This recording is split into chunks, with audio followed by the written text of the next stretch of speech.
Yes sir. चलो हम लोगों को आज नेक्स्ट टॉपिक बात बंद कर दिए, रिलैक्स हो जाइए, आप शांत हो जाइए, बात होगी। हम लोगों को आज एक टॉपिक पढ़ना है, नेक्स्ट टॉपिक। अभी तक हम लोगों ने बिजनेस स्टडीज में क्या क्या बातें कर ली। अभी तक हम लोगों ने चैप्टर नंबर 1 में ये बात कर ली है कि मैनेजमेंट का कंसेप्ट और डेफिनेशन क्या होता है। दूसरी हम लोगों ने बात कर ली है इफेक्टिवनेस और एफिशिएंसी के बीच में क्या डिफरेंस होता है। आपने अगर इफेक्टिवनेस और एफिशिएंसी के बीच में जो डिफरेंस के रिगार्डिंग कुछ क्वेश्चंस अगर नहीं लिखे हैं, लिखे ना आपने कुछ क्वेश्चंस लिखवाए हैं नहीं, ठीक है। आप सबसे पहले क्या कीजिए कि इफेक्टिवनेस और एफिशिएंसी से रिलेटेड कुछ क्वेश्चंस जो आपको बनते हैं या पूछे जा सकते हैं उनको आप लिख लीजिए। ठीक है, आप कहाँ लिखेंगे? अपनी बुक में ही आपके टॉप में या बॉटम में जो जगह होती है, जैसे इफेक्टिवनेस वर्सेस एफिशिएंसी अगर इस पेज के ऊपर लिखा हुआ है तो या तो टॉप में या तो बॉटम में या तो साइड में, ठीक है, कहीं भी आप क्वेश्चंस जहाँ पे आपको जगह है वहाँ पे आप क्वेश्चंस लिख लीजिए। इस टॉपिक से रिलेटेड आपको क्या क्वेश्चन पूछा जा सकता है, ठीक है, बोलिए। कोई दिक्कत यहाँ तक समझने में? तो लिखिए, पहला क्वेश्चन लिखिए, effectiveness and efficiency. Effectiveness and efficiency, जिनके पास बुक है वो लोग प्रेफर करेंगे कि बुक में ही लिखें, ठीक है। जिनके पास बुक नहीं है वो लोग कॉपी में लिखें या पेज में लिखें, वो अलग बात है, ठीक है। Effectiveness and efficiency go hand in hand. पहला क्वेश्चन है, effectiveness and efficiency go hand in hand. Full stop के बाद लिखिएगा comment. Effectiveness and efficiency go go hand in hand, ठीक है। फुल स्टॉप के बाद लिखिएगा comment. Effectiveness and efficiency go hand in hand, full stop के बाद लिखिएगा कमेंट। हो गया पहला क्वेश्चन। दूसरा एक बार और रिपीट कर भाई साहब, हम 5 बार रिपीट कर सर, कॉपी निकाल। Effectiveness and efficiency go hand in hand, comment, ठीक है। अगला क्वेश्चन लिखिए, effectiveness and efficiency are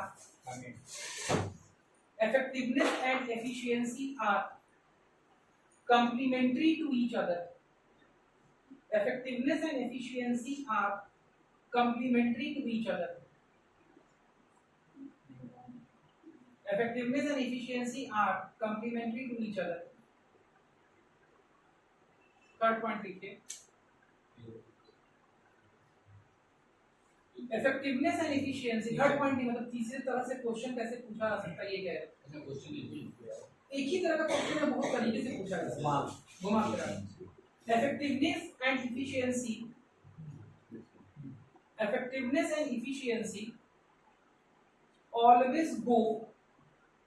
always go line in line, line line, फिर उसके बाद इन line। Effectiveness and efficiency go line in line, ठीक है।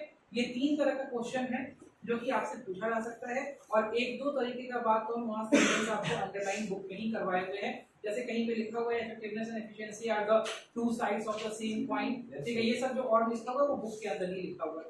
बुक के अंदर के अलावा और क्या बातें जो आपसे पूछी जा सकती हैं इफेक्टिवनेस और एफिशिएंसी से रिलेटेड, उसका 1-2 एग्जांपल मैंने आपको लिखवा दिया, आप बुक में लिख लीजिए। ऐसे इस तरीके से क्वेश्चन आपको 3 नंबर के अंदर पूछा जा सकता है, ठीक है। 3 नंबर के अंदर इसको एक्सप्लेन करने के लिए, कमेंट करने के लिए पूछा जा सकता है। आइए अब हम बात करते हैं कि what are the characteristics of management. Management की क्या विशेषताएं हैं, मैनेजमेंट का क्या गुण है, ठीक है, या मैनेजमेंट क्या एग्जिबिट करता है। एग्जिबिट का मतलब होता है बताना, बतलाना, ठीक है, दिखाना। मैनेजमेंट क्या दिखाता है, या कोई एक एक्टिविटी जिसके अंदर ये सारे गुण होंगे तो हम कह सकते हैं कि वो एक्टिविटी मैनेजमेंट का हिस्सा है, ठीक है। मतलब कैरेक्टरिस्टिक्स का मतलब क्या होता है? कैरेक्टरिस्टिक्स का मतलब होता है बेटा वो चीज, ठीक है, जो मैनेजमेंट को दर्शाती है कि वो मैनेजमेंट है, या वो किसी एक्टिविटी को दर्शाती है कि वो मैनेजमेंट के अंदर आएगा, वो मैनेजमेंट का हिस्सा है। मतलब उस एक्टिविटी में अगर ये विशेषताएं हैं तो वो मैनेजमेंट कहा जा सकता है। कोई दिक्कत यहाँ तक समझने में? अब क्या विशेषता है उनको हमें एक एक करके पढ़ना पड़ेगा, ठीक है। और आपको ये लाइन याद रखना पड़ेगा, ठीक है। ये इसको बोलते हैं मेन पॉइंटर्स, ठीक है। एनसीईआरटी में जो लाइन बोल्ड अक्षर में होता है, बोल्ड अक्षर समझते हैं ना, ठीक है, जो बोल्ड लेटर्स में होते हैं, ठीक है, वो उसके मेन पॉइंटर्स होते हैं। और जो उसके अंदर एक्सप्लेनेशन होता है, ये एक्सप्लेनेशन समझा जाता है, ठीक है। एनसीईआरटी पढ़ने का यही तरीका है।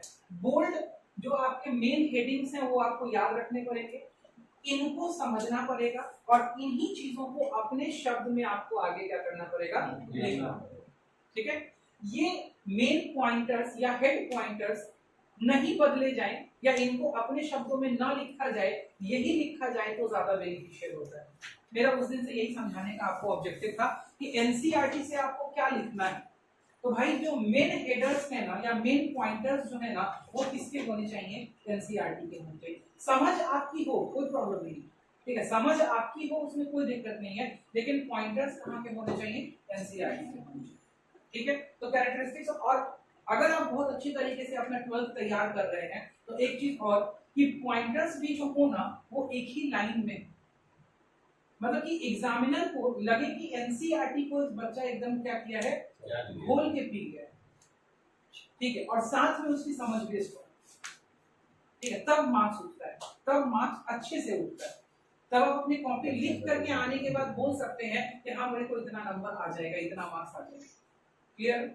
आइए, तो सबसे पहले हम लोग स्टार्ट करते हैं मैनेजमेंट का सबसे पहला कैरेक्टरिस्टिक्स, ठीक है, बोलता है management is a goal oriented process. Management goal oriented process है। तो सबसे पहला चीज क्या हो गया, जो सबसे पहला फीचर या कैरेक्टरिस्टिक्स मैनेजमेंट का हो गया, वो हो गया गोल ओरिएंटेड। गोल का मतलब होता है लक्ष्य, ओरिएंटेड का मतलब होता है उन्मुख, उन्मुख का मतलब होता है is something which is 100% dedicated and directed towards a particular goal, ठीक है, उसको हम लोग बोलते हैं ओरिएंटेशन।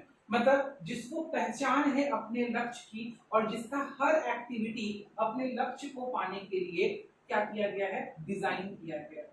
तो बोलता है मैनेजमेंट एक ऐसा प्रोसेस है जिसका कभी भी लक्ष्य इधर उधर डगमगा नहीं सकता है, ठीक है, हमेशा उसका ओरिएंटेशन, उसका जो उन्मुखता है, जो वो देखता है, हमेशा कहाँ देखता है, towards the completion of the goal, ठीक है। और कैसे, तो वो पहले ही चर्चा कर चुका है, with full effectiveness and full efficiency. देखिए क्या बोलता है, an organisation has a set of basic goals. बोलता है हर एक ऑर्गेनाइजेशन का सेट ऑफ बेसिक गोल्स होता है, अंडरलाइन कर लीजिए बेसिक गोल्स, ठीक है। फिर बोलता है which are basic reason for their existence, ठीक है। बोलता है हर ऑर्गेनाइजेशन जो इस प्लेटफॉर्म पे, इस दुनिया में, इस यूनिवर्स में एग्जिस्ट करती है, हर ऑर्गेनाइजेशन का एक बेसिक गोल होता है। बेसिक का मतलब होता है मूलभूत, मेन, इंपॉर्टेंट, सबसे बेसिक, सबसे इंपॉर्टेंट। गोल मतलब क्या होता है, लक्ष्य। हर ऑर्गेनाइजेशन का एक लक्ष्य है, बिना लक्ष्य का कोई भी ऑर्गेनाइजेशन प्रॉस्पर नहीं कर सकता या कोई भी ऑर्गेनाइजेशन स्टार्ट ही नहीं हो सकता। आप सोच के देखिए, प्रॉफिट ऑर्गेनाइजेशन है, प्रॉफिट ऑर्गेनाइजेशन का अपना गोल है, नॉन प्रॉफिट ऑर्गेनाइजेशन है, नॉन प्रॉफिट ऑर्गेनाइजेशन का अपना गोल है, सोशल ऑर्गेनाइजेशन का अपना गोल है, ठीक है, डेमोक्रेटिक ऑर्गेनाइजेशन का अपना गोल है, आपके घर का, फैमिली का अपना गोल है। मतलब कोई भी कलेक्शन, कोई भी ग्रुप, कोई भी organisation basic set of goals लेके चलता है। जैसे आपका मेरे क्लास में बैठने का अपना गोल, ठीक है, मेरा आपकी क्लास लेने का अपना गोल, ठीक है। तो हर ऑर्गेनाइजेशन, इस the basics classes private limited का अपना गोल है, ठीक है, मेरा एज अ इंडिविजुअल लाइफ में अपना गोल। तो हर ऑर्गेनाइजेशन का गोल क्या है, सेट, बेसिक गोल, मतलब डिफाइंड है, जिसको बिना डिफाइन किए हुए आप एक कदम आगे नहीं रख सकते, एक स्टेप आगे नहीं रख सकते, ठीक है। ऑर्गेनाइजेशन का गोल अगर सर्वाइवल है, ठीक है, तो भाई साहब उसको सर्वाइवल के हिसाब से एक्टिविटी करनी पड़ेगी। ऑर्गेनाइजेशन का गोल अगर प्रॉफिट है तो उसका दिमाग प्रॉफिट ड्रिवन चलेगा। ऑर्गेनाइजेशन का गोल अगर डेवलपमेंट है तो वो सर्वाइवल, प्रॉफिट सब कुछ होते सिर्फ किस चीज को देखेगा, डेवलपमेंट। बोलते everybody, every organisation has a set of basic goals and these are the basic reason for the existence. और यही एग्जिस्टेंस का मेन कारण, क्योंकि कोई गोल है तभी भी ऑर्गेनाइजेशन एग्जिस्ट कर रहा है। अगर गोल ही नहीं होगा ऑर्गेनाइजेशन एग्जिस्ट ही नहीं करेगा। मुझे पता ही नहीं है कि मेरी कंपनी को प्रॉफिट कमाना है, सर्वाइवल करना है, ग्रोथ करना है, आगे 5 साल में क्या करना है, ठीक है, क्या हम उसके हिसाब से मैनेज कर पाएंगे? तो firstly we should have to define a basic goal. हर ऑर्गेनाइजेशन को एक बेसिक गोल डिफाइन करना पड़ेगा, जो रीजन है, जो वजह है कि उसका एग्जिस्टेंस है, ठीक है। अगर वो गोल ही नहीं होगा तो फिर उसके एग्जिस्टेंस की कोई वजह ही बाकी नहीं रहेगी। तो वैसे लोग क्या कर लेते हैं, वैसा ऑर्गेनाइजेशन क्या कर लेता है, वैसा ऑर्गेनाइजेशन क्या हो जाता है, शट डाउन। शट डाउन का मतलब समझते हैं ना, बंद हो जाना, ठीक है, बंद हो जाना। जिसका कोई गोल ही नहीं है उसका क्या होगा, ठीक है। अब मान लिया जैसे पांडे जी की शादी हुई और पांडे जी की शादी का कोई गोल ही नहीं, कोई गोल ही नहीं है, तो वैसे में क्या हो जाएगा, वैसे में डाइवर्स हो जाएगा। तो एग्जिस्टेंस के लिए बेसिक रीजन का होना जरूरी है, और बेसिक रीजन क्या होते हैं, basic goal. These should be simple and clearly stated. बोलते हैं भाई साहब जो भी गोल है ना वो लक्ष्यदार नहीं होना चाहिए, वो गोल क्या होना चाहिए, एकदम सिंपल, सीधा, सटीक, ठीक है, और बुद्धि में घुसने वाला होना चाहिए। मतलब क्या कि अगर आप गोल को लेके ही फंसे हुए हैं, आपको पता ही नहीं कि हमको करना क्या है, ठीक है, ऑर्गेनाइजेशन को पता ही नहीं है कि उसको पहुंचना कहाँ है, ठीक है, तो भाई लाख मैनेजमेंट लगा दीजिए, ठीक है। आप जब तक इस चीज को नहीं समझेंगे कि मुझे मैनेज किस चीज को करना है, कभी भी आप उस चीज को मैनेज कर पाएंगे नहीं। तो बोलता है गोल शुड बी क्लियर, एकदम क्लियर, कि मुझे इस साल इतना प्रॉफिट कमाना है, मुझे इस साल ये ब्रांच खोल लेना है, मुझे इस साल इतना प्रॉफिट अर्न कर लेना है, मुझे इस साल ये नया प्रोडक्ट अपने बिजनेस में ऐड कर लेना है, ठीक है। every business organization has a set of goals and that should be clearly stated। एकदम विजन क्या होना चाहिए, क्लियर। विजन अगर क्लियर नहीं होगा तो एम्बिग्यूटी आएगी। एम्बिग्यूटी का मतलब होता है धुंधलापन, ठीक है, और जब एम्बिग्यूटी आएगी तो कभी भी मैनेजमेंट काम नहीं कर पाएगा। बैकग्राउंड में बात नहीं की, निकाल बात करनी, हम पहले ही बोल चुके हैं, ठीक है, हम बिल्कुल बर्दाश्त नहीं करेंगे बात, सर हम बिल्कुल निकाल बाहर कर देंगे। अगर आपको नहीं समझ में आ रहा है आप हमको बोलिए कि नहीं समझ में आ रहा है, तरीका बदल देंगे, लेकिन अगर आपको समझ में आ रहा है तो फिर आपको शांत रहना पड़ेगा। पढ़ाने का हम किसी चीज को नहीं देखते। These should be simple and clearly stated। बिल्कुल सिंपल हो कि उस ऑर्गेनाइजेशन, हम ऑर्गेनाइजेशन के पॉइंट ऑफ व्यू से बात करते हैं, कि उस ऑर्गेनाइजेशन में काम कर रहे हुए हर व्यक्ति विशेष को आपका गोल समझ में आ जाए कि भाई साहब हम इस ऑर्गेनाइजेशन से जुड़े हैं, इस ऑर्गेनाइजेशन का ये गोल है, ठीक है, और क्लियरली स्टेटेड। उसको लक्ष्यदार बातों में मत उलझाइए। अगर ये मेरे यहाँ मार्केटिंग मैनेजर लगा है तो इसको पता है कि भैया हमको 100 पीस बेचना है महीने का, उसको इस बात में मत उलझाइए कि आप इतना बेच लोगे तो बढ़िया होगा, उतना बेच लोगे तो सस्ता हो जाएगा, फलाना हो जाएगा, ढिमकाना हो जाएगा। सीधे बोलिए कि भैया तुम मार्केटिंग मैनेजर हो, तुमको 100 पीस बेचना है, चाहे तुम जैसे बेचो, ठीक है। क्या होना चाहिए, क्लियर गोल, क्या होना चाहिए, क्लियर। आगे बोलता है different organisations have different goals. ये सबको पता है, हर ऑर्गेनाइजेशन का गोल क्या है, हर ऑर्गेनाइजेशन का एम क्या है, लक्ष्य क्या है, अलग अलग है, अलग अलग है, बिल्कुल अलग है। कोई भी दो ऑर्गेनाइजेशन का गोल कंफ्लिक्टिंग नहीं हो सकता, सेम नहीं हो सकता, ठीक है। आप देख लीजिए टेस्ला का गोल कभी भी हीरो अचीव कर सकता है नहीं, टेस्ला इलेक्ट्रिक कार बनाने वाली बहुत बड़ी कंपनी है, ठीक है। लैम्बोर्गिनी का जो गोल होगा वो मारुति सुजुकी का गोल नहीं होगा। एकदम सेम टाइप का ऑर्गेनाइजेशन होगा तब तो गोल सेम हो सकता है ना, एकदम आइडेंटिकल ऑर्गेनाइजेशन होना मुश्किल।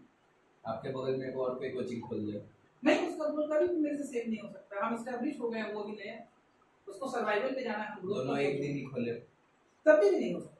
महिंद्रा और मारुति हो सकता है, हाँ महिंद्रा और मारुति हो सकता है, महिंद्रा और मारुति उसमें भी डिफरेंस हो सकता है। एक मिनट पॉज कीजिए करो। हाँ बोलिए, आप क्या कह रहे थे बाबू, बताइए। महिंद्रा और मारुति होते हैं, महिंद्रा और मारुति का गोल नहीं सेम होता, ठीक है। महिंद्रा और मारुति एक तरह का गाड़ी ही नहीं बनाते, आपको पता है, ठीक है। महिंद्रा कॉमर्शियल व्हीकल्स भी बनाती है और मारुति कॉमर्शियल व्हीकल के फील्ड में है ही नहीं। सर दो किराना दुकान का गोल, ठीक है, लोकेशन वाइज चेंज हो जाएगा।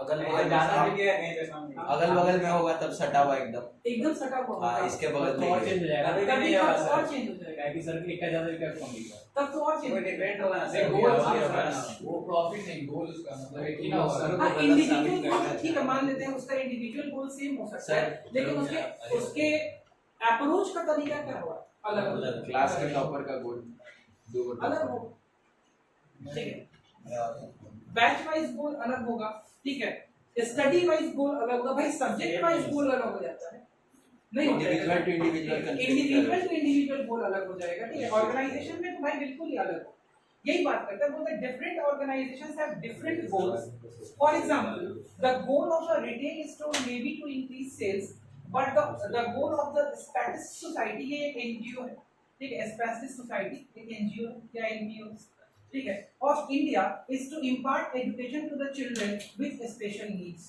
होता है एक प्रॉफिट ऑर्गेनाइजेशन एक नॉन प्रॉफिट ऑर्गेनाइजेशन है प्रॉफिट ऑर्गेनाइजेशन का गोल प्रॉफिट कमाना है ठीक है लेकिन नॉन प्रॉफिट ऑर्गेनाइजेशन का गोल कभी भी प्रॉफिट कमाना नहीं है आगे बोलता है मैनेजमेंट यूनाइट्स यहां तक बात गोल की चल रही थी अब आगे क्या बोलता है बोलता है कि एक्चुअली है क्या इसके अंदर गोल ओरिएंटेड प्रोसेस होने का मतलब क्या है मतलब मैनेजमेंट एक ऐसा प्रोसेस है एक ऐसा सेट ऑफ डिफरेंट स्टेप्स है जिसमें हर स्टेप पे हम ये कोशिश करते हैं कि हम अपने गोल को क्या कर पाए अचीव ठीक है तभी बोलता है ओरिएंटेड ओरिएंटेड का मतलब होता है उन्मुख हम हमेशा उस चीज को क्या करते हैं देख के चलते फोकस फोकस बिल्कुल फोकस ओरिएंटेड का मतलब आप चाहे तो सिंपल हिंदी वर्ड में इंग्लिश वर्ड में इसको फोकस बोल सकते हैं ठीक है या उन्मुख मतलब कि हमेशा एक चीज जो हमारे दिमाग में है वो क्या है कि भाई मुझे ये गोल पूरा करना है अब मैनेजमेंट इसको कैसे ठीक करते कैसे इसको करने में हेल्प करता है तो देखो यहाँ लिखता है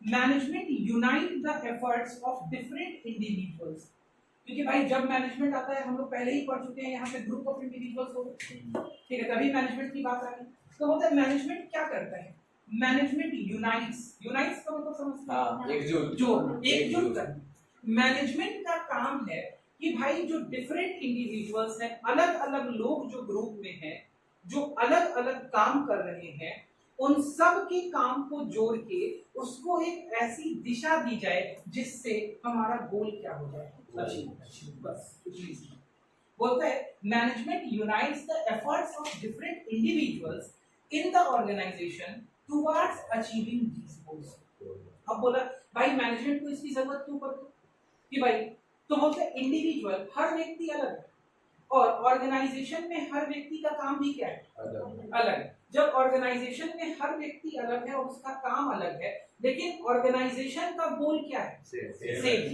एक है तो वैसे केस में भाई सब लोगों ने जो एफर्ट किया उन सारे एफर्ट्स को और सब व्यक्ति अपने हिसाब से अपना एफर्ट क्या कर रहे हैं बढ़िया कर रहे हैं तो भाई हर व्यक्ति के एफर्ट को जब तक जोड़ा नहीं जाएगा रिकलेक्ट नहीं किया जाएगा तब तक ऑर्गेनाइजेशन के गोल को अचीव नहीं किया जाएगा और इसको करने के लिए इस प्रोसेस को चलाने के लिए जो एक बाइंडिंग फोर्स का काम करता है बाइंडिंग फोर्स का मतलब हो गया कि सबको इकट्ठा करने का काम करता है वो काम कौन करता है मैनेजमेंट एंड दस मैनेजमेंट के विजन में हमेशा क्या होता है गोल ओरिएंटेशन ठीक है कि भाई किसी भी तरीके से क्या पूरा होना चाहिए गोल पूरा होना चाहिए ठीक है अब सबसे इंपॉर्टेंट कीवर्ड यहाँ क्या है सबसे इंपॉर्टेंट कीवर्ड है जिसको कि आप बॉक्स बना लीजिए unite the effort of different individuals ठीक है टुवर्ड्स अचीविंग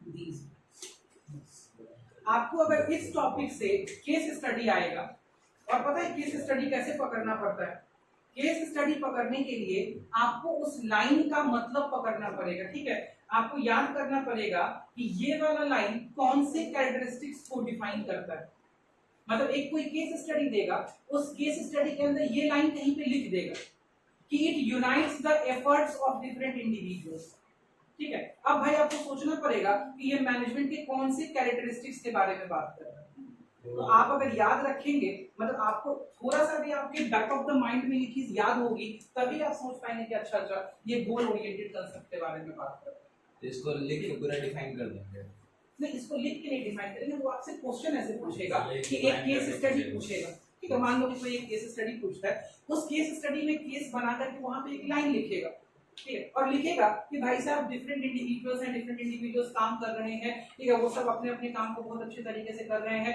ठीक है, एक मैनेजर है, वो मैनेजर क्या करता है, उन सभी के एफर्ट्स को एक साथ बाइंड करता है और ऑर्गेनाइजेशन के गोल को फुलफिल करने में मदद करता है। बताइए यहाँ पे मैनेजमेंट का कौन सा कैरेक्टरिस्टिक्स काम है? जी 1 वोट ना आंसर लिखना पड़ेगा, तो आपको देना पड़ेगा कि यहाँ पे मैनेजमेंट का ये वाला कैरेक्टरिस्टिक्स, ठीक।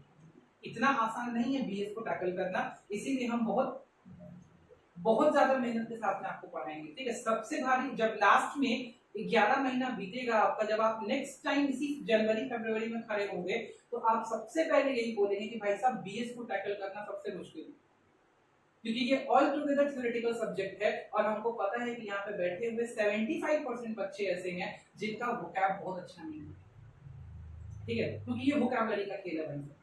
वोकैब अगर आपका अच्छा है तो बीएस में टेंशन नहीं है, वोकैबुलरी समझते हैं ना, कलेक्शन ऑफ वर्ड्स, ठीक है, वर्ड पावर। और अगर वोकैब आपका कमजोर है, थोड़ा कमजोर है, तो आप आंसर्स खुद से नहीं बना पाने की कैपेबिलिटी में है, तो आपको इस सब्जेक्ट पे मेहनत करनी पड़ेगी, ठीक है। ये सब्जेक्ट अकाउंट्स नहीं है कि आपने अगर सीख लिया तो आप मैक्सिमम क्वेश्चन बना के आ पाएंगे, समझ रहे ना, इसीलिए हम इसको इतना डिटेल में पढ़ा रहे हैं, वरना 2 मिनट में उड़ा सकते हैं, बात समझ रहे हैं, ठीक है। अब पहला बात समझ में है कि management is a goal oriented process, कोई दिक्कत इसको समझने में, आगे बढ़ते हैं। नेक्स्ट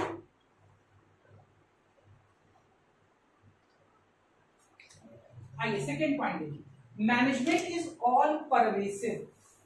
और जब तक आप ये सब वर्ड लिख के नहीं आएंगे ना बेटा, आपको नंबर नहीं आएगा। मैनेजमेंट इज ऑल परवेसिव, ठीक है। तो भाई सबसे पहले मतलब नहीं समझ में आ रहा है ऑल परवेसिव का, तो जिस चीज का मतलब नहीं समझ में आया उसको अंडरलाइन कर लेना चाहिए और उसको रंग लेना चाहिए, वही सबसे इंपॉर्टेंट चीज, ठीक है। मतलब all pervasive is an important term, pervasive बहुत जगह आएगा, ठीक है। अगर आपको परवेसिव नहीं समझ में आता है तो एक वर्ड समझ में आता होगा शायद, ओमनी प्रेजेंट, सुने कभी ये वर्ड ओमनी प्रेजेंट? सुने हैं लेकिन पता नहीं क्या है। Almighty is omnipresent, कि Almighty मतलब समझते हैं गॉड, ठीक है। Almighty is omnipresent, omnipresent का मतलब है कण कण में व्याप्त है, हर जगह, ठीक है। तो भाई सबसे पहले यहाँ लिख लीजिए omnipresent, अच्छा मतलब हर जगह है इसका, हर जगह है जी। मतलब क्या हो गया, management is all pervasive, management हर जगह करना पड़ता है। हाँ लिख लीजिए ना भाई, आपको जो वर्ड अच्छा समझ में आए आप लिख लीजिए। आसान चीज को कितना मुश्किल जी, यही कला है, यही कला है, यही कला हमारा सर। तो चाहे लिखना है बुक इसलिए लिखा है बिकॉज़ आप टेक्निकल वर्ड में आ रहे हैं, आप बच्चे नहीं हैं, यही तो आप बच्चे नहीं हैं। मैनेजमेंट इज ऑल परवेसिव, अब आपको 1 मिनट में समझ में आ जाएगा क्या लिखा है। बोलता है the activity involved in managing an enterprise are common to all the organizations whether economic, social or political। बोलता है the activities involved in managing an enterprise, एक संस्था को चलाने के लिए जो एक्टिविटी करनी पड़ती है मैनेजमेंट की, are common to all the organizations, वो सारे ऑर्गेनाइजेशन में सामान्य है। कोई ऐसा ऑर्गेनाइजेशन नहीं है जो बिना मैनेजमेंट के चल सकता है, चाहे वो स्कूल हो, कॉलेज हो, हॉस्पिटल हो, होटल हो, बिजनेस हो, कोई भी चीज बिना मैनेजमेंट के चल सकती है क्या? नहीं चल, ठीक है। आगे बोलता है चाहे वो इकोनॉमिक ऑर्गेनाइजेशन हो, चाहे वो पॉलिटिकल ऑर्गेनाइजेशन हो, चाहे वो सोशल ऑर्गेनाइजेशन, चाहे वो सामाजिक ऑर्गेनाइजेशन हो, कोई नॉन प्रॉफिट ऑर्गेनाइजेशन हो, चाहे वो इकोनॉमिक ऑर्गेनाइजेशन हो, कोई भी बिजनेस ऑर्गेनाइजेशन हो, कोई भी सोल प्रोप्राइटर पार्टनरशिप कंपनी हो, कुछ भी हो, चाहे वो पॉलिटिकल ऑर्गेनाइजेशन हो, कोई से भी पॉलिटिकल पार्टी हो, क्या बिना मैनेजमेंट के चल सकती है? तो हो क्या ना ओमनी प्रेजेंट, मैनेजमेंट हर जगह क्या है, प्रेजेंट। चाहे वो एक छोटा ऑर्गेनाइजेशन हो, चाहे एक वो बड़ा ऑर्गेनाइजेशन हो, चाहे एक वो मल्टी स्केल ऑर्गेनाइजेशन हो, चाहे वो मल्टीनेशनल कंपनी हो, ठीक है, सबको मैनेजमेंट चाहिए, हर जगह को मैनेजमेंट चाहिए। हाँ, level of management can be high और कैन बी लो, ठीक है, बहुत ज्यादा हो सकता है, बहुत कम हो सकता है, लेकिन मैनेजमेंट तो चाहिए ही चाहिए। तो भाई क्या कैरेक्टरिस्टिक्स होंगे? All pervasive, it is present everywhere, हर जगह होता है, ओमनी प्रेजेंट, ठीक है। बोलता है a petrol pump needs to be managed as much as a hospital or a school, तीनों चीज ले लिया, पेट्रोल पंप ले लिया, पेट्रोल पंप मतलब क्या हो गया, इकोनॉमिक ऑर्गेनाइजेशन हो गया, ठीक है, manage as well as hospital, ठीक है, ये भी एक तरह से इकोनॉमिक ऑर्गेनाइजेशन हो गया। स्कूल बोलता है स्कूल हो, हॉस्पिटल हो, पेट्रोल पंप हो, रेस्टोरेंट हो, होटल हो, कुछ भी हो, कोई सा भी ऑर्गेनाइजेशन है जहां एक से ज्यादा व्यक्ति काम कर रहे हैं, वहां आपको क्या चाहिए, मैनेजमेंट। चलो आगे, what managers do in India the USA, Germany और जापान इज द सेम। मतलब मैनेजर्स जो इंडिया में करते हैं वही काम यूएसए में होता है, वही काम जर्मनी में होता है, वही काम जापान में होता है। एक्टिविटीज अलग हो सकती हैं, स्केल अलग हो सकता है, लेवल अलग हो सकता है, टेक्नोलॉजी अलग हो सकती है, यूज करने का मटेरियल अलग हो सकता है, वे अलग हो सकता है, लेकिन बेसिक पर्पस क्या है, सेम। मैनेज करना। मैनेज, बेसिक पर्पस क्या है, सेम। एक्सेट्रा का ही नहीं दिया, बस यही सारा देश में होता है।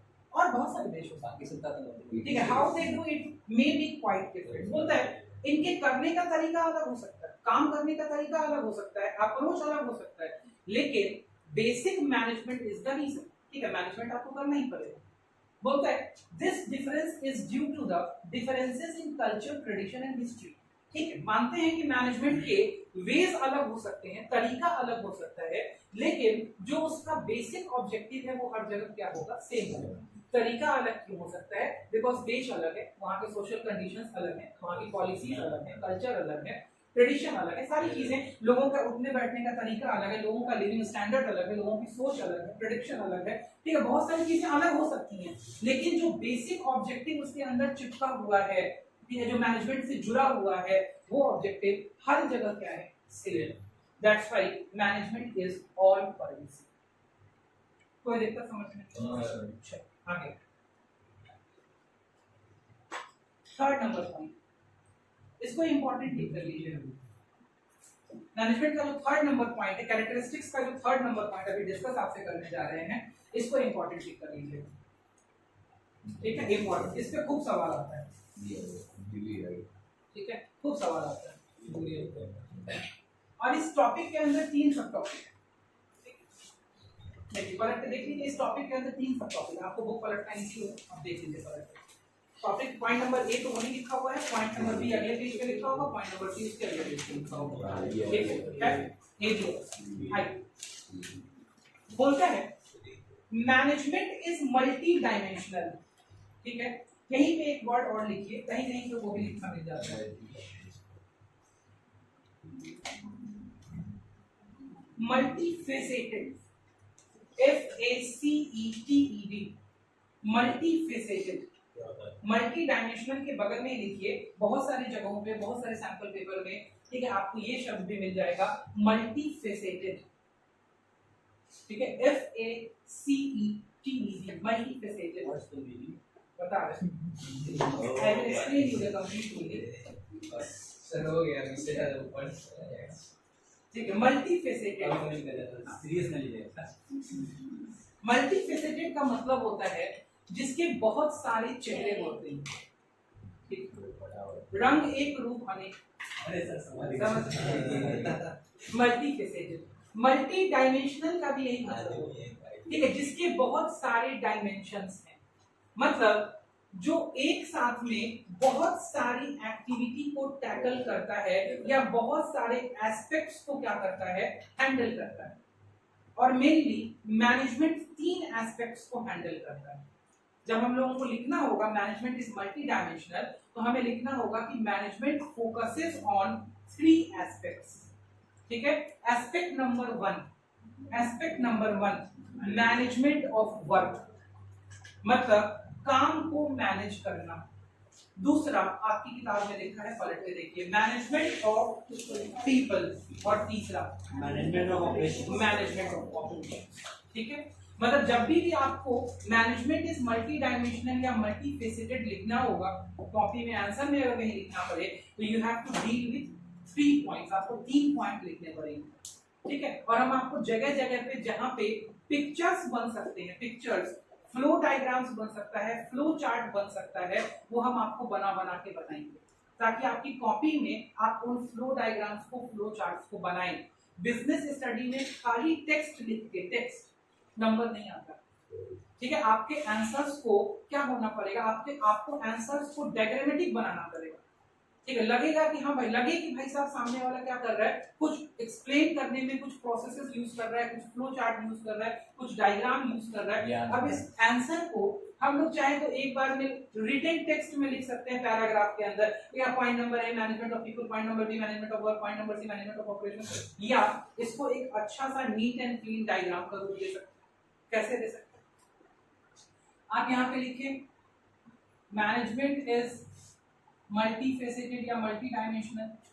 फिर आपने इसको क्या किया, इसके 3 डायमेंशंस को शो किया। ठीक है, आपने यहाँ पे पहले डायमेंशन को शो किया, दूसरे डायमेंशन को शो किया, तीसरे डायमेंशन को शो किया। यहीं पे पहले डायमेंशन के बेसिक फीचर्स को लिख दिया कि पहले डायमेंशन में क्या कीवर्ड्स था। ठीक है, फिर यहाँ पे दूसरे डायमेंशन का कीवर्ड लिख दिया, यहाँ पे तीसरे डायमेंशन का कीवर्ड लिख दिया। ठीक है, आपके आंसर का आंसर बुक का लगभग 5-6 लाइन भर गया, एकदम आराम से, बड़े आराम से भर जाएगा। ठीक है, उसके बाद जब टीचर वहां पे पहुंचा तो उसको लगा कि भाई साहब इस बच्चे का फ्लो क्या है, बढ़िया है, इसको कंसेप्ट का पूरा नॉलेज है, इसको फिगर बनाने में डर नहीं लगता। क्योंकि जब आदमी को कंसेप्ट का नॉलेज नहीं होता है तो आदमी टेक्स्ट भरता है। ठीक है, टेक्स्ट भरना मतलब हमको दिक्कत है, हमको डर है कि हमको चीज नहीं आती है, तो आदमी लाइन में लिखता है। ठीक है, ताकि अरे थोड़ा सा पढ़ेगा, थोड़ा सा छोड़ेगा, आंख देख लेगा, ठीक है, निकल जाएंगे हम उस प्रोसेस। ठीक है, जिसको कंसेप्ट का नॉलेज है वो आदमी लिखता कम है। ठीक है, डायग्राम क्या करता है, मेरे एग्जाम में पेज कर डायग्राम ज्यादा बनाता है। ठीक है, डायग्राम ज्यादा बनाने से क्या होता है, डायग्राम ज्यादा बनाने से टीचर का भी फोकस जाता है कि हाँ ठीक है, इसको सटीक कंसेप्ट आता है, तभी ये बच्चा क्या बनाया है, डायग्राम बनाया है। और डायग्राम बनाने के बाद थोड़ा थोड़ा उसको एक्सप्लेन कर सकते हैं। लेकिन हाँ, जहाँ हो पाएगा वही, जहाँ नहीं हो पाएगा वहाँ जबरदस्ती नहीं कर सकते हम डायग्राम बनाने में। बात समझ? चलिए, हाँ, अब अकाउंट्स के पेपर में अगर क्वेश्चन किया है कि हम डायग्राम बना के चले आए तो नहीं पॉसिबल। आइए, कौवा चीज बना के आ जाए। तो बोलता है मैनेजमेंट इज मल्टी डायमेंशनल। बोलता है मैनेजमेंट क्या है, मैनेजमेंट एक बहुत कॉम्प्लेक्स, बहुत उलझा हुआ एक्टिविटी है। इसके अंदर बाइफरकेशंस नहीं है, इसके अंदर बाउंड्री लाइन नहीं है, बाउंड्री लाइन की यही करना है तो यही मैनेजमेंट हो जाएगा, नहीं। It's a complex activity. क्यों कॉम्प्लेक्स एक्टिविटी है ये समझ लीजिए, ये जगह जगह पे आएगा। बोलता है management has to deal with psychomental status of a human being. क्या वर्ड बोले, साइकोमेंटल स्टेटस। साइकोमेंटल स्टेटस का मतलब होता है कि मैनेजमेंट को मनुष्य के दिमाग के सोचने के तरीके से खेलना पड़ता है, और किसी व्यक्ति के दिमाग के सोचने का तरीका कभी भी सेम नहीं होता है। किन्हीं 2 लोगों का तो सेम हो ही नहीं सकता है। या इवन हम ये बात करें कि किसी एक व्यक्ति का भी सोचने का तरीका हर पॉइंट पर सेम नहीं हो सकता है। कभी आप उसी को वही बात बोलिएगा तो उसको बहुत मीठा लगेगा, ठीक है, कभी वही बात बोलिएगा तो उसको इतना कड़वा लगेगा कि वो आपको झाड़ देगा। ऐसा होता है, ऐसा तो हुआ। मान लो कि पंडित जी एक बार घर पे आए, ठीक है, शाम को थके मांदे, पत्नी को बोले पत्नी जरा चाय बना दो, मैडम उस दिन बहुत खुश थी, गोलगप्पा खाई। पांडे जी पूरा 50 रुपया देके गए थे गोलगप्पा खाने के लिए, मैडम को 50 रुपया गोलगप्पा खाएंगे, ठीक है, तो मैडम एकदम खुली हुई थी गोलगप्पा खा, तो उस दिन ये बोले कि सिर्फ चाय बना दो, अगला कोहरा भी ले आए। अब समझिएगा आप सिचुएशन, साइकोमेंटल स्टेटस। अगले दिन फिर पांडे जी आए, उतने ही बजे आए, उस दिन भी 50 रुपया देके गए, उस दिन भी मैडम 50 रुपए का गोलगप्पा खरीदी, लेकिन वो गोलगप्पा सिला हुआ था। सिला हुआ समझते हैं, ठीक है, क्या होता सिला हुआ तो मुलायम हो गया, हवा लग गया, ठीक है, मॉइस्चर लग गया, ठीक है। तो उस दिन उनका मूड खराब था क्योंकि सामने वाला उनको ठग लिया, तो उस दिन पांडे जी बोले कि चाय बना लेंगे, ठीक है। तो उस दिन क्या हुआ, जो चाय का कटोरा था वो पांडे जी के सर पर था, ठीक है, और पांडे जी बैठे हुए थे, कहा डॉक्टर साहब क्या, तो क्या करवा रहे थे, बर्फ से सिखवा रहे थे। तो देखिए साइकोमेंटल स्टेटस कितना चेंज होता है, ठीक है, माहौल ज्यादा मतलब लगना नहीं चाहिए बीएस को। तो ह्यूमन का साइकोमेंटल स्टेटस चेंज होता है, और मैनेजमेंट को सबसे पहले काम करवाना है किससे, ह्यूमन से। मैनेजमेंट की एक्टिविटी ही किसके ऊपर अप्लाई होती है, सबसे पहले ह्यूमन के ऊपर, क्योंकि ह्यूमन को मैनेज करेंगे तभी मटेरियल मैनेज होगा। अगर ह्यूमन को मैनेज नहीं करेंगे तो कौन सा मटेरियल मैनेज होगा, कोई मटेरियल मैनेज हो सकता है, नहीं। तो इसीलिए बोलता है कि management as an activity is very complex. In a particular situation what a particular manager is adopting if that provides him or her the correct decision or the correct activity, it is 100% sure, there is no any surety, or you can say it is 100% sure that in the same situation on the other person, that activity will not run.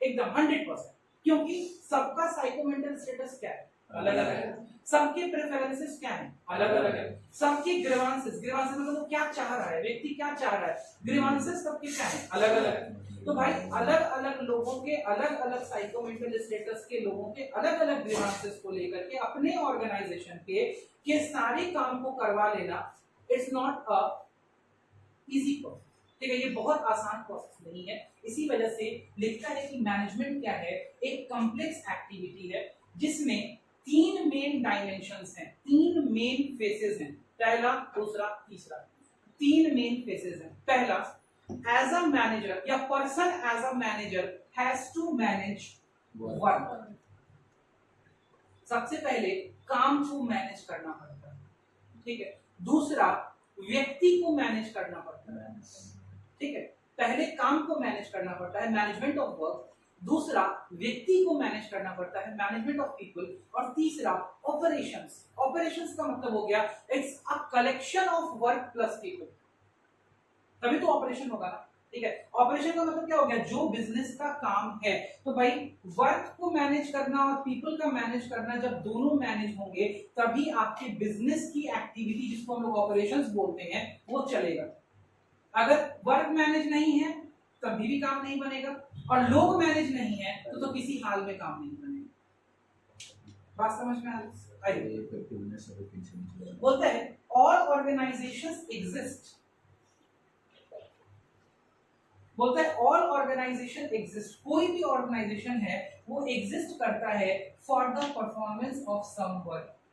The day the definition of work goes in weight, अगर काम खत्म हो जाए, काम का definition खत्म हो जाए, ऑर्गेनाइजेशन का एग्जिस्टेंस ही खत्म हो जाए, ठीक है। ऑर्गेनाइजेशन एग्जिस्ट इस वजह से करता है बिकॉज उसके पास कोई काम, अगर काम नहीं है तो ऑर्गेनाइजेशन क्या खत्म, ठीक है। तो बोलता है कि भाई साहब ऑर्गेनाइजेशन का एग्जिस्टेंस ही डिपेंड करता है किस चीज के ऊपर, that the organisation is performing some work, वो कुछ काम कर रहा है।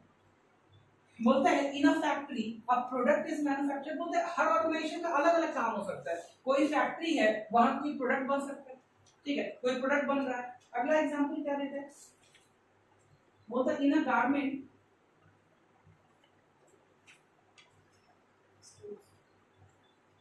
in a garment store a customer's need is satisfied and in a hospital a patient is treated।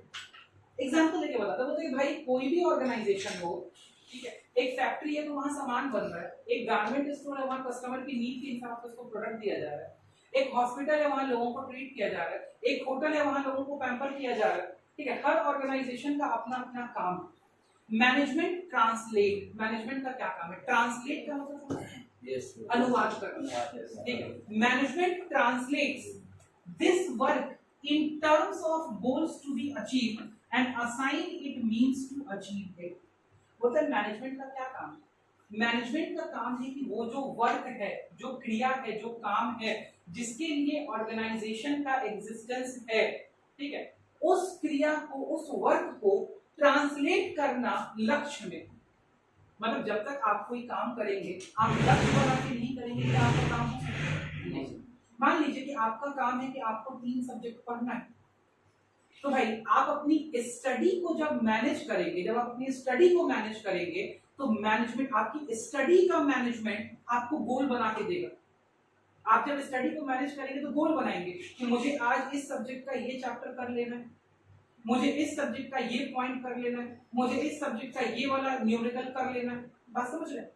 तो वर्क तब कंप्लीट होता है जब उसको लक्ष्य में बदला जाता है, ठीक है, गोल्स में कन्वर्ट किया जाता है, और उस गोल को अचीव करने की क्या की जाती है, कोशिश की जाती है। मैनेजमेंट का यही काम है। जब मैनेजमेंट वर्क को मैनेज कर रहा है, जब मैनेजर वर्क को मैनेज कर रहा है, तो वो जो आपके काम है उनको गोल्स में तब्दील कर रहा है, ठीक है, और फिर ये देख रहा है कि क्या वो गोल अचीव हो पा रहे हैं या नहीं। अगर हो पा रहे हैं तो अच्छी बात है, नहीं हो पा रहे हैं तो क्या वजह है कि वो अचीव नहीं। This is done in terms of problems to be solve. ये होता कैसे है? तो भाई आपको कौन से प्रॉब्लम्स को सॉल्व करना है, देखो जब प्रॉब्लम सॉल्व होगा तो वर्क होगा, और वर्क होगा तभी जाके गोल क्या होगा, अचीव होगा। ठीक है, तो होता है this is done in the terms of problems to be solve. आपको कौन सा प्रॉब्लम सॉल्व करना है, डिसीजंस टू बी मेड, ठीक है, क्या डिसीजन लेना है, प्लान्स टू बी एस्टैब्लिश्ड, उस काम को कंप्लीट करने के लिए कौन सा प्लान वर्क करेगा, बजट्स टू बी प्रिपेयर्ड, मतलब हमें कितना पैसा उसके अंदर लग जाएगा, रिस्पॉन्सिबिलिटीज टू बी असाइंड, कौन व्यक्ति उस काम को करेगा, and authority to be delegated, ठीक है, और किसको पावर दिया जाएगा कि वो इस काम को करे। हम इसमें एक एग्जांपल से समझा देते हैं। मान लो कि हमारे पास एक वर्क है कि मान लिया कि फॉर एग्जांपल मेरे घर में मेरी बहन की शादी है, ठीक है, तो भाई अब ये एक वर्क है, इसको मैनेज करना है। तो भाई इस वर्क को मैनेज करने के लिए पहले हमको इसको छोटे छोटे गोल्स में तोड़ना पड़ेगा। मैंने सबसे पहले ये गोल तोड़ा कि भाई साहब जिस दिन हल्दी होगी उस दिन इतने लोग आएंगे, उनको हम लोग शाम में ये इवनिंग स्नैक्स देंगे, हल्दी सेरेमनी होगी, लोग अपने अपने घर चले जाएंगे। फिर नेक्स्ट डे जिस दिन बारात होगा उस दिन हमारे पास में ये डिपार्टमेंट है जिसको देखना पड़ेगा, ठीक है। हमने बोला कि भाई साहब हमें देखना पड़ेगा डेकोरेशन का डिपार्टमेंट, हमें देखना पड़ेगा कैटरिंग का डिपार्टमेंट, हमें देखना पड़ेगा लाइटिंग का डिपार्टमेंट, हमें देखना पड़ेगा गेस्ट को कौन ऑनर करेगा, हमें देखना पड़ेगा कि प्रॉपर खाना वाना का सिस्टम चले, और हमें लास्ट में देखना पड़ेगा कि प्रॉपर तरीके से सब कुछ क्या हो जाए, पूरा कॉल ऑफ हो जाए। तो भाई हमने पहले वर्क को छोटे छोटे गोल्स में तोड़ा कि भाई सुबह उठते सबसे पहले डेकोरेशन का काम कंप्लीट हो जाना चाहिए, लाइटिंग का काम कंप्लीट हो जाना चाहिए।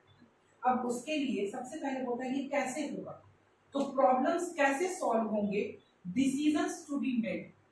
तो भाई साहब बारात से एक दिन पहले वाली रात को बैठ करके हम डिसीजन ले रहे हैं कि कौन कौन आगे, डिसीजंस टू बी मेड, किन किन चीजों पे डिसीजन होगा, बहुत सारी चीजों पे डिसीजन हो सकता है, ठीक है। फिर होता है plans to be established, plan establish करना पड़ेगा कि भाई साहब ये काम इतने बजे से हो जाए, हलवाई इतने बजे से लग जाए, हलवाई इतने बजे तक काम कंप्लीट कर ले, जनरेटर वाला इतने बजे तक टेस्ट चेक कर ले, फलाना इतने बजे हो जाए, चिलाना इतने बजे हो जाए, ये इतने बजे, वो इतने बजे, और इतने बजे बारात आ जाएगी, ठीक है। उसके बाद आके next budgets to be prepared. हर बजट तो पहले से भी प्रिपेयर होते चल रहे होंगे, उस दिन भी हो सकता है कुछ बजट आपको प्रिपेयर करने पड़े, ये एट द टाइम का प्रोसेस नहीं है, एक लंबा प्रोसेस चलता है ये सारी चीजों का, ठीक है। Responsibilities to be assigned, but obvious अब भाई सारा काम हम अकेले तो नहीं कर लेंगे, पॉसिबल तो नहीं, तो रिस्पॉन्सिबिलिटीज टू बी असाइंड, जवाबदेही अलग अलग लोगों को क्या करनी पड़ेगी, देनी पड़ेगी कि भाई तुम लाइटिंग देख लेना, तुम फ्लावरिंग देख लेना, तुम कैटरिंग देख लेना, तुम मार्केट देख लेना, अगर मार्केट से कुछ सामान लेके आना तुम स्नैक्स देख लेना, ठीक है, तुम शाम में स्टेज का सारा काम देख लेना, तुम ये देख लेना कि प्रॉपर पब्लिक मैनेज हो रही है कि नहीं हो रही है, ठीक है। पापा आप ये देख लीजिएगा कि भाई साहब जो गेस्ट आ रहे हैं वो प्रॉपरली हैंडल हो रहे हैं कि नहीं, मतलब आपने क्या कर दिया, सब लोगों को रिस्पॉन्सिबिलिटीज क्या कर दी, असाइन कर दी। उसके बाद and authority to be delegated. अब मान लिया आपने किसी को रिस्पॉन्सिबिलिटी असाइन करी, लेकिन उसको ऑथोरिटी शब्द का मतलब बेटा पावर होता है, एकदम याद कर लो, ठीक है। अब से इस आगे मैनेजमेंट में 1000 बार ऑथोरिटी आएगा, ठीक है। ऑथोरिटी शब्द का मतलब पावर होता है। तुमने रिस्पॉन्सिबिलिटी दे दी लेकिन पावर नहीं दिया, इसको हम बहुत जगह पढ़ाएंगे। Responsibility without power is when, VAN, when का मतलब बर्बाद है, बेफालतू, ठीक है। जैसे फॉर एग्जांपल एक सिंपल सी बात बोल रही हूं, मैंने बोला स्कूल यहाँ पे कोचिंग में कोई फंक्शन है, ठीक है, मैंने बोला कि भाई बच्चों को क्या करना है, बच्चे प्रॉपरली रहें, हल्ला ना करें, ठीक है। और मैंने बोला कि भाई साहब ऐसा करना कि तुमको मैंने ये रिस्पॉन्सिबिलिटी दी है कि भाई साहब बच्चों को शांत कराना तुम्हारी रिस्पॉन्सिबिलिटी। तो भाई बच्चों को शांत कराने के लिए जो ड्यू पावर चाहिए, पावर वो भी मुझे तुमको देना पड़ेगा, ठीक है। मैंने बोला कि बच्चों को प्यार प्यार से समझाओ कि वो बात नहीं करे, ये ड्यू रिस्पॉन्सिबिलिटी के साथ ड्यू पावर नहीं। हम बोले कि देखो कोई अगर नहीं बात मानता वो एक चपेट मार देंगे, तो हमने रिस्पॉन्सिबिलिटी के साथ आपको पावर भी दिया, लेकिन हमने आपको सिर्फ चपेट मारने का पावर दिया, हम ये नहीं बोले लात मार देंगे। लात मारने का पावर किसके पास, मेरे पास, ठीक है। तो due level of responsibility should be attached with due level of authority का मतलब पावर। जैसे फॉर एग्जांपल मैंने बोला कि बेटा ऐसा करो कि ना तुम एक सेल्स रिपोर्ट बना करके ले आओ, सेल्स रिपोर्ट कि अप्रैल से लेकर के मार्च तक मेरी कंपनी में कितना सेल हुआ है, तो भाई साहब इस रिस्पॉन्सिबिलिटी को पूरा करने के लिए आपके पास एक पावर भी तो होना चाहिए। आप बोलिएगा ना कि सर टैली का पासवर्ड दीजिएगा या अकाउंटिंग सॉफ्टवेयर का पासवर्ड दीजिएगा तब ना हम अकाउंटिंग सॉफ्टवेयर खोलें, कोई सा भी अकाउंटिंग सॉफ्टवेयर, टैली हो, बिजी हो, कुछ भी हो, ठीक है। आप तो उसमें पासवर्ड लगाएंगे, आप उसका पासवर्ड दीजिएगा हमको तब ना भाई साहब हम उसमें से सेल्स का लेजर निकालेंगे, और लेजर निकालेंगे तो फिर आपको डाटा बना करके देंगे। बात समझते हैं? तो responsibilities always comes with power, बिना मतलब ऑथोरिटी, उसको हम नॉर्मल शब्दों में क्या बोलते हैं, पावर, नेसेसरी पावर या नेसेसरी ऑथोरिटी। हाँ, अब अगर मैंने आपसे सेल्स रिपोर्ट बनवानी है और मैंने आपको ऑडिट का पावर दे दिया, ठीक है, तो किसका नुकसान है, मेरा नुकसान, ठीक है। मैं आपको उतना ही पावर दूंगा कि आप उतना ही काम कर पाए जितने से आपकी वो रिस्पॉन्सिबिलिटी क्या हो जाए, पूरी हो जाए, ठीक है। तो ये this is called management of work, काम को संभालना, काम को मैनेज करना। बोलिए, मैनेजमेंट ऑफ वर्क समझ में आया? काम को छोटे छोटे गोल्स में डिस्ट्रीब्यूट करना, उन गोल्स को कैसे पूरा किया जाएगा, कौन पूरा करेगा, कब पूरा करेगा, उसका प्लान क्या होगा, उसका बजट क्या होगा, उसकी रिस्पॉन्सिबिलिटी, उसकी ऑथोरिटी, सब लोगों को असाइन करना, that is called management of work. Clear है? बढ़िया आगे। नेक्स्ट है मैनेजमेंट ऑफ पीपल। पीपल मतलब लोग, ऑर्गेनाइजेशन का सबसे इंपॉर्टेंट एसेट उसके लोग, ठीक है। ऑर्गेनाइजेशन में ह्यूमन रिसोर्सेज से बड़ा कोई भी एसेट नहीं है, because organisation always runs on the shoulder of human resources, ठीक है। बिना ह्यूमन रिसोर्सेज के कोई भी ऑर्गेनाइजेशन एक दिन भी एग्जिस्ट करने की कल्पना नहीं कर सकता है, ठीक है। तो भाई बोलता है अब ह्यूमन को मैनेज भी करना मैनेजमेंट का ही दूसरा चेहरा है, ठीक है। पहला काम को मैनेज करना, दूसरा लोगों को मैनेज करना। बोलता है ह्यूमन रिसोर्सेज और people are an organisation greatest asset, greatest superlative degree, greatest का मतलब क्या हो गया, सबसे ज्यादा, सबसे बड़ा, ठीक है। एक इस पे कोट है, बहुत फेमस कोट है, बहुत फेमस एंटरप्रेन्योर क्या कहें, बहुत बड़े बिजनेसमैन है, एंटरप्रेन्योर के लिए कम शब्द हो जाएगा, ठीक है। रतन टाटा, ठीक, सब लोग जानते हैं रतन टाटा कौन है। रतन टाटा टाटा ग्रुप के सीईओ थे। रतन टाटा ने एक बार बोला, ठीक है, एक वो एनुअल जनरल मीटिंग अपनी कंपनी का वो कर रहे थे, स्पोक्स पर्सन थे, उसमें बात कर रहे थे लोगों से, बहुत बड़ी मीटिंग थी। रतन टाटा ने बोला कि ऑर्गेनाइजेशंस के जो सबसे बड़े एसेट हैं वो कभी भी ऑर्गेनाइजेशन में रहते ही नहीं, वो हर शाम आपके ऑर्गेनाइजेशन से निकल जाते हैं, लोग हर शाम अपने घर चले जाते हैं, ठीक है। वो सबसे ऑर्गेनाइजेशन किस बात के लिए होता है, ठीक है, ऑर्गेनाइजेशन को पता है उसका सबसे बड़ा एसेट तो उसके पास रहता ही नहीं है, वो हर शाम ऑर्गेनाइजेशन से निकल जाता है। और मैनेजमेंट को ये इंश्योर करना है कि भाई साहब उसका वो एसेट अगले दिन सुबह फिर उसके ऑर्गेनाइजेशन में वापस आ जाए, और अगर वो आ गया तो वो ऑर्गेनाइजेशन 100 साल तक जी सकता है, वरना वो एक दिन भी सर्वाइव नहीं करेगा, ठीक है। बात समझ रहे हैं? और वो ऑर्गेनाइजेशन का सबसे बड़ा एसेट क्या है, उसके लोग, ऑर्गेनाइजेशंस पीपल, ठीक है। इसी वजह से ऑर्गेनाइजेशन को बोलता है, ऑर्गेनाइजेशन में लोगों को बोलता है they have the greatest asset. बोलता है आगे, despite all developments in technology, getting work done through people is still a major task for the manager.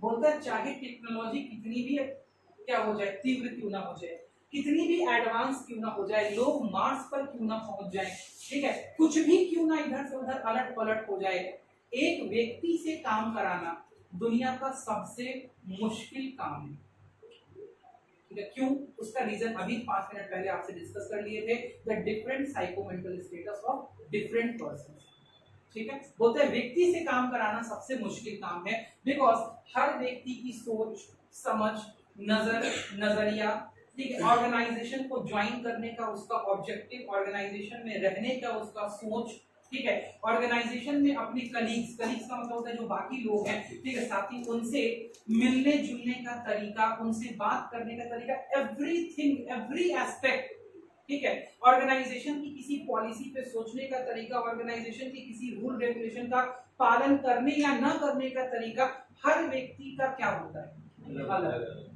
और इस डिफरेंस के अंदर आपको ऑर्गेनाइजेशन का काम कराना है, and this is the greatest challenge for the manager, ठीक है। बोलता है managing people has to dimensions, लोगों को मैनेज करने का भी अब दो नजरिया है, दो डायमेंशन है, दो फेस है। पहला बोलता है it implies dealing with employ as an individual with diverse need and behaviour.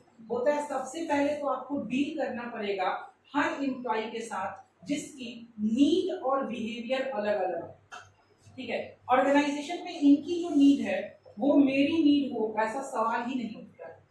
हर व्यक्ति की नीड ऑर्गेनाइजेशन में क्या होती है, अलग अलग होती है, बिल्कुल अलग अलग होती है, ठीक है। तो भाई उन अलग अलग नीड वाले लोगों को आपको इंडिविजुअली सबसे पहले तो उनकी नीड को फुलफिल करना होगा, उनके बिहेवियर को समझना होगा, ये पहला चैलेंज हो गया। हो सकता है हम एक व्यक्ति से डांट के काम करवा ले और वही डांट अगर हम दूसरे व्यक्ति पे अप्लाई करें तो वो बिल्कुल रिजिड हो जाए और काम न करे, ठीक है। तो उस व्यक्ति के लिए फिर डांट तरीका नहीं हो सकता, उसको फिर आपको क्या करना पड़ेगा, समझा के काम करना पड़ेगा।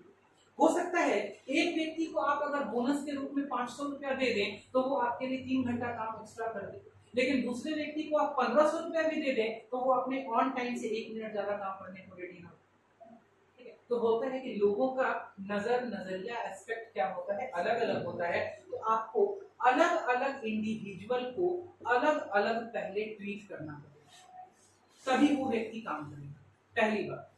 दूसरी बात, सेकंड बात, it also means dealing with individuals as a group of people। और दूसरा क्या चक्कर हो जाता है, दूसरा ये चक्कर हो जाता है कि भाई इंडिविजुअल्स से अकेले अकेले काम नहीं कराना है। दो बात, पहला तो इंडिविजुअल को अलग अलग समझना, और दूसरा कोई भी इंडिविजुअल अकेले काम नहीं करेगा, सब इंडिविजुअल कैसे काम करेगा, ग्रुप में। तो भाई दो एक्टिविटी है, लोगों को संभालने के टाइम आपको दो बातें ध्यान देनी पड़ेगी कि एज एन इंडिविजुअल हम इस व्यक्ति को समझ पा रहे हैं कि नहीं समझ पा रहे हैं, और दूसरा क्या ये व्यक्ति ग्रुप के अंदर फिट होकर के ग्रुप में काम कर पा रहा है कि नहीं कर पा रहा है। बिकॉज इंडिविजुअली तो हमारा कोई ऑब्जेक्टिव कंप्लीट ही नहीं हो, बात समझ पा रहे कि नहीं समझ पा रहे। मतलब person as a single person, human resource as a single human being और an individual, as well as that human in group, दोनों तरीके को आपको क्या करना पड़ेगा, हैंडल करना। कोई दिक्कत इस बात को समझ में आ गई बात? आगे जो पॉइंट टेक्निकल होगा उसको हम टेक्निकलिटी के साथ में लेके चलेंगे। बोलता है the task of management is to make people work towards achieving the organisations goal. Management का टास्क है कि लोगों को ऑर्गेनाइजेशन के गोल को अचीव करने के तरफ ले जाके काम करवाएं by making their strengths effective. उनके अंदर जो स्ट्रेंथ है, ठीक है, उनको इफेक्टिव बनाया जाए, ऑर्गेनाइजेशन के काम के लिए बनाया जाए, एंड देयर वीकनेसेस इररिलेवेंट, और उनके अंदर जो कमियां हैं, जो खामियां हैं, ठीक है, उनको इररिलेवेंट, उनको ध्यान ही न दिया जाए, मतलब उनके स्ट्रेंथ को पकड़ा जाए और उनके वीकनेसेस को क्या कर दिया जाए, इग्नोर किया जाए, छोड़ा जाए, ठीक है। ऐसा अगर मैनेजमेंट करने में सक्षम हो जाएगा तो वो पीपल को मैनेज कर लेगा, वो लोगों को मैनेज कर लेगा। और जो ऑर्गेनाइजेशन लोग मैनेज कर लिया, पर्सन को मैनेज कर लिया, वो ऑर्गेनाइजेशन अपना सारा एक्टिविटी मैनेज कर लेगा, ठीक है। बिकॉज एक्टिविटी मैनेज कौन करेगा, लोग ही तो करेंगे। काम कौन करेगा, लोग ही तो करेंगे। मशीन कौन चलाएगा, लोग ही तो चलाएंगे। प्रोसेस कौन चलाएगा, लोग ही तो चलाएंगे। आज लास्ट मैनेजमेंट ऑफ ऑपरेशंस, आज का last point management of operations. बोलता है काम मैनेज हो जाए, लोग मैनेज हो जाए तो उस बिजनेस की सारी एक्टिविटी मैनेज हो जाएगी। और तीसरा पॉइंट है मैनेजमेंट ऑफ ऑपरेशंस। बोलता है no matter what the organisation it has some basic product और services to be provided in order to survive. बोलते हैं नो मैटर कोई सा भी ऑर्गेनाइजेशन हो, प्रॉफिट मेकिंग ऑर्गेनाइजेशन हो, नॉन प्रॉफिट मेकिंग ऑर्गेनाइजेशन हो, सोशल ऑर्गेनाइजेशन हो, पॉलिटिकल ऑर्गेनाइजेशन हो, कोई भी ऑर्गेनाइजेशन हो, उसके पास कुछ एक प्रोडक्ट होता है जिसको बेच के वो सर्वाइव करता है। किसी के पास गुड्स होता है, किसी के पास सर्विस होता है, किसी के पास आइडिया होता है, किसी के पास कुछ होता है। हर चीज, हर आदमी के पास, हर ऑर्गेनाइजेशन के पास कुछ ना कुछ होता है जो वो ऑफर करता है, ठीक, और तभी वो क्या करता है, सर्वाइव करता है। और आप जो चीज ऑफर कर रहे हैं उसको आप जब ऑफर करें तो उसकी क्वालिटी और क्या होनी चाहिए, बेस्ट होनी चाहिए। बोलता है this requires a production process which entails the flow of input material and the technology for transforming this input into the desired output for consumption। Normal सी बात कहता है, बोलता है भैया आप कोई भी प्रोडक्ट या कोई भी सर्विस ऑफर कर रहे हो, आप कोई भी ऑर्गेनाइजेशन हो, आप जब तक इनपुट नहीं लगाइएगा आउटपुट नहीं निकलेगा, और इनपुट लगाना और आउटपुट निकलना ही तो कहलाता है ऑपरेशन। ठीक है, बात समझ में आता है? तो बोलता है भाई साहब आप जब तक इनपुट का फ्लो नहीं कीजिएगा, टेक्नोलॉजी नहीं लगाइएगा, ठीक है, तब तक आपका इनपुट डिजायर्ड आउटपुट में कन्वर्ट नहीं होगा। ठीक है, और आगे बोलता है this is interlinked with both the management of work and the management of. बोलता है ऑपरेशंस का अच्छा होना, प्रोडक्ट और सर्विसेज की डिलीवरी बढ़िया होना, ठीक है, प्रोडक्ट और सर्विसेज का मार्केट में स्ट्रांगली खड़ा होना डिपेंड करता है कि आपने अपने काम को और अपने लोगों को कितना प्रॉपरली मैनेज किया है। कोई दिक्कत यहाँ पे समझने में? तो हमने 3 पॉइंट डिस्कस किया। पहला, management is a goal oriented process. दूसरा, मैनेजमेंट इज ऑल परवेसिव। तीसरा, मैनेजमेंट इज मल्टी डायमेंशनल, जिसके अंदर 3 डायमेंशंस की बात हुई। पहला मैनेजमेंट ऑफ वर्क, दूसरा मैनेजमेंट ऑफ पीपल, तीसरा मैनेजमेंट ऑफ ऑपरेशंस या मैनेजमेंट ऑफ प्रोसेसेस भी इसको बोलते हैं। लिख लीजिए अपने बुक में। ऑपरेशंस को कहीं कहीं पे आपको मैनेजमेंट ऑफ प्रोसेसेस भी लिखा हुआ मिल सकता है, तो आप घबराएंगे। मैनेजमेंट ऑफ प्रोसेसेस, ऑपरेशंस और प्रोसेसेस सेम बात है। क्लियर है? चलिए, ओके, वीडियो कट कर दीजिए।